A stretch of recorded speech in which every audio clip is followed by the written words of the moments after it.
Worthy rival. There's another guy who does what I do. He gives talks, he writes books, he's extremely well respected, he does very good work. I like and respect his work as well. I just happen to hate him. It's nothing personal.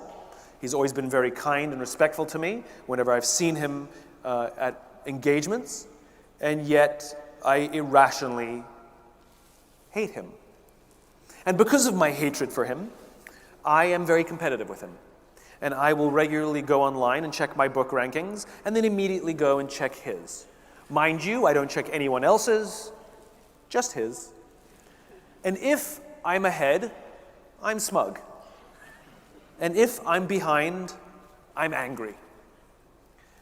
We had the opportunity to speak at the same event together, and I don't mean me in the morning and him in the afternoon. I mean we were interviewed together on the same stage at the same time. And the interviewer thought it would be fun if we introduced each other. And so I went first. And I turned to him and I said, you make me incredibly insecure. All of your strengths are all of my weaknesses, and whenever your name comes up, I get extremely uncomfortable. And he turned to me and he said, funny, I feel the same about you. It turns out the reason I hated him so much had nothing to do with him, it had everything to do with me.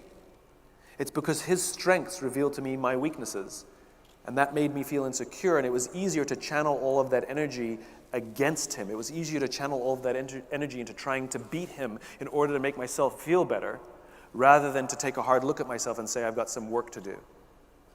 The funny thing is that was such a cathartic experience for both of us that we've actually become very close friends, and now we work together on a regular basis, because it turns out people can buy more than one book. And it turns out that even easier than working on my weaknesses is simply to partner with somebody whose strengths are my weaknesses, and vice versa. In other words, you have to have worthy rivals. When we have competitors in business, we adopt this mindset of needing to win or needing to beat them. The problem is this is not a finite game. There's no such thing as winning, because we haven't agreed upon any metrics, we haven't agreed upon any time frames. You get to choose the metrics that you've declared that you're the winner or you're ahead. It's totally arbitrary. Is it based on revenues, market share? Is it based on who has more followers on Twitter? No, it should really be based on who has more followers on Instagram. Like, we get to choose. In other words, the whole thing's ridiculous. A worthy rival is another player in the game that is worthy of comparison, that in some way, shape, or form reveals to you weaknesses that you have that are opportunities for you to work to improve yourself. A capacity for existential flexibility. We'll stick with the Apple theme. Why not? In 1979, Steve Jobs and a bunch of his senior executives visited Xerox PARC. In 1979, Apple was already a big company. They had already had the success on the Apple I and the Apple II. Steve Jobs was already a famous CEO. And as executives do, they visit each other's companies, and on this particular day, they went and visited Xerox's R&D division, Xerox PARC in Palo Alto. And while they were there, Xerox showed them something they had invented called the graphic user interface. And the graphic user interface allowed computer users to move a mouse so that you could move a cursor over the desktop and click on icons and folders in order to work the computer. In other words, you didn't have to learn a computer language anymore. As they're leaving Xerox, Jobs says to his executives, we have to invest in this graphic user interface thing. Remember, if the cause is to empower individuals to stand up to Big Brother, this graphic user interface thing empowers way more people to be able to use the technology. The voice of reason spoke up and said, Steve, we can't. We can't do that. We've already invested millions of dollars and countless man-hours in a different strategic direction. If we change and invest in the graphic user interface, we're going to blow up our own company. We can't just abandon our investment. To which Jobs actually said, if we don't blow up our company, somebody else will. That decision led to the Macintosh. A computer platform so profound that the entire software of Windows is basically designed to act like a Macintosh. A decision so profound that it changed the way computing works today, that now a computer has become an appliance inside our company, inside our homes and our companies for that matter. So common, and we now live in a world in which an individual can indeed compete against a corporation. Existential flexibility is the capacity to make profound strategic shifts, 180-degree strategic shifts, in order to better advance your cause. And failure to do so may ultimately lead to the demise of your own organization. Back when Blockbuster, you remember Blockbuster was the 800-pound gorilla, especially in the United States. Basically, you couldn't rent videos from anywhere else except from Blockbuster versus mom and pops that were in your local neighborhood. And there was this little upstart company called Netflix that had a new business model based on subscriptions. That you would subscribe, you remember, then they would send you the DVDs and you can keep them for as long as you want, versus how we used to rent videos in the past. And the CEO of Blockbuster went to his board and said, we have to look into the subscription model thing, especially where streaming technology is getting better and better. We should probably prepare ourselves. And the board said, absolutely not, we may not do that, because we get 12% of our revenues from late fees, and we'd be walking away from that revenue. Blockbuster no longer exists, and Netflix dominates the industry. Because if you're not willing to blow up your own company, the market will blow it up for you. Even if it means making a short-term hit to the short-term results. In order to have a capacity for existential flexibility, one, you have to have a just cause, and B, you have to have trusting teams. The cause is what directs that flexibility. This is not like shiny object syndrome, that so many of us have either suffered from or have been subjected to, where some entrepreneur hears a speech and hears the latest shiny object and wants to redirect the whole company there, and after the fourth or fifth one this year, everybody doesn't know what the hell's going on. That's not what I'm talking about. I'm not talking about the daily flexibility required to run your business. I'm talking about when you discover a technology or a better strategy or a better way to advance your cause, and you're willing to make this profound strategic shift in order to advance your cause. But you have to know what your cause is first, and you better have trusting teams, because the likelihood that you're going to put your company through upheaval in the short term is high, and your people have to be willing to go along with it. In other words, they say, we agree, this is going to hurt, let's do it. Because if they don't, they'll all abandon ship. The courage to lead. This one is embarrassing that it has to be on the list, but nonetheless it must. Because everything that I have explained to you today is unbelievably difficult. It is extremely hard to make decisions with a just cause in mind when so many of the pressures on all of us are pushing us to make the finite short-term decisions. If you work for a public company, the pressure is overwhelming from the outside to focus on the finite at the expense of the infinite. Sometimes we put pressure on ourselves to focus on the finite. We become so obsessed with the arbitrary goals we set for the end of the year that sometimes we abandon our own values in order to make the sale, gain the client, move the numbers. And if we do that too many times over the course of years, it's to the detriment of our own organizations, it's to the detriment of our own people. It is unbelievably hard to keep a just cause in mind as the guiding principle, especially if you have to make decisions that hurt in the short term. It is unbelievably to commit yourself to this lifestyle, this practice of good leadership where you obsess about the trusting teams. Like a family, it's never perfect. It's about human relationships. Sometimes it's confounding to us. And yet for us to acknowledge that our responsibility as leaders is not to drive the results, but to create an environment in which our people can work at their natural best is unbelievably difficult. It is so much easier to just hire and fire people willy-nilly and drive the numbers and create all kinds of incentive structures based solely on someone's performance, except for the fact that it drains the energy of people, it drains the trust of them, it inhibits cooperation and innovation, and eventually it runs out of steam. It's hard. It's much easier to direct all of that discomfort and anxiety we have about competitions and our weaknesses at others. But the problem is if we become so obsessed at winning, sometimes we do things that are quite unethical. If it's like running in a race where I'm obsessed with beating the other runner, I may resort to tripping him. I may win the race, but I'm still a slow runner. And in this game, there is no end of the race. It keeps going and going and going and going and going and going and going. And to change our mindset away from having competitors to having worthy rivals and being honest with ourselves about our weaknesses is unbelievably hard. The capacity for existential flexibility, most people in this room will never have to do it, not once. However, are you building your organization so that the organization and future leaders are prepared to be able to do it? Do the people know the just cause? Is it a culture of trusting teams so that future leaders can make the flex if they need to, even if you've never had to? That's the responsibility of leadership, to prepare the organization for the next leaders.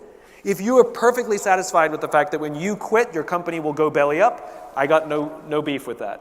Just be honest about it. You're playing a finite game, and it's just for fun, and you're going to see how much you can accumulate in your time there, and then you're done. There's no problem with that. But some people have an ambition that the company can outlast them and even grow greater than when they ran it. Kind of like the same ambition we have for our children. That's hard. It's hard to maintain an infinite mindset. It's hard to adopt an infinite mindset. It takes unbelievable work, and it takes unbelievable courage.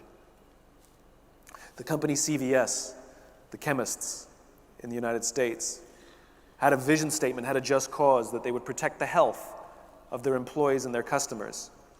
And they kept finding themselves in these very uncomfortable meetings. They would be meeting with hospitals and doctors, and they'd have a wonderful meeting about how they could partner together, the chemists and the medical professionals. And at the end of the meeting, somebody would say, "Don't you sell cigarettes?"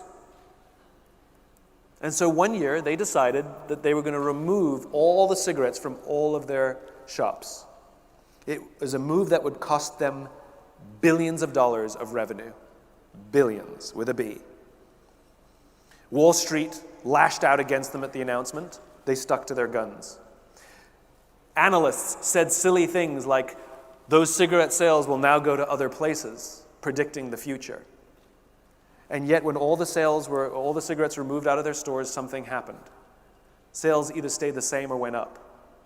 Turns out, all those cigarette sales didn't go somewhere else. What ended up happening is more people stopped smoking in the towns in which CVS's existed.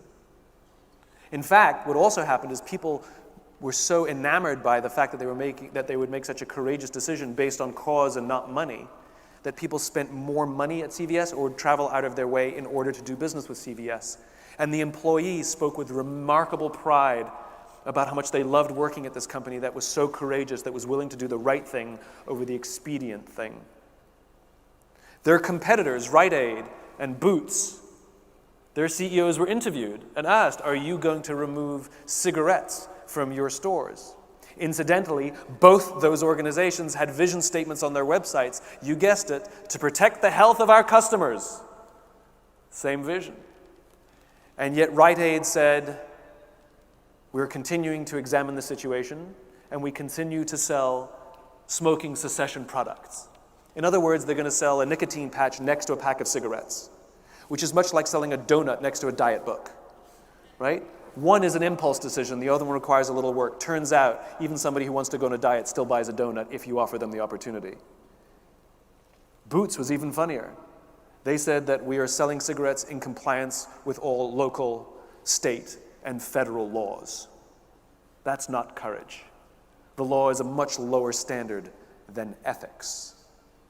And this is one of the problems we have in the world today. The standard of business is too low.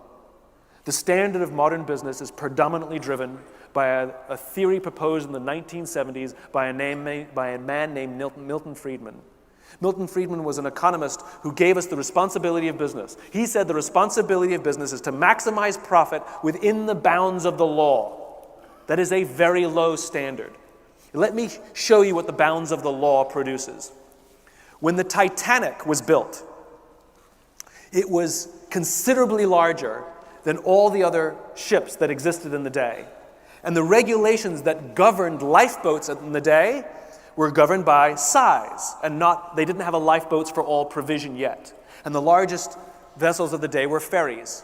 And the Titanic was 4 times larger than the largest ferry.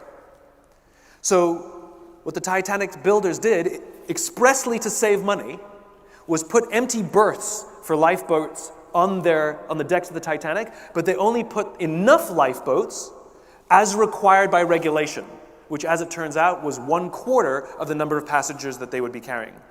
Because the regulation didn't require it, so they didn't do it. They knew that the regulation would eventually catch up, which is why they put the empty berths. We all know what happened. In 1912, the Titanic struck an iceberg and sank, and guess how many people died? You guessed it, 75%. 25% survived. The Titanic broke no laws. In other words, the law is a very low standard. It is not high enough standard. And unfortunately, thanks to Milton Friedman and people who embraced Milton Friedman in the 80s and 90s, so many business theories were developed based on this standard, that the responsibility of business is to maximize profit within the bounds of the law. The concept of shareholder supremacy showed up, which means we prioritize the wants, needs, and desires of shareholders over the wants, needs, and desires of customers or even employees. This is like an owner of a football team trying to build a great team by asking the fans what we should do rather than asking the players what they need.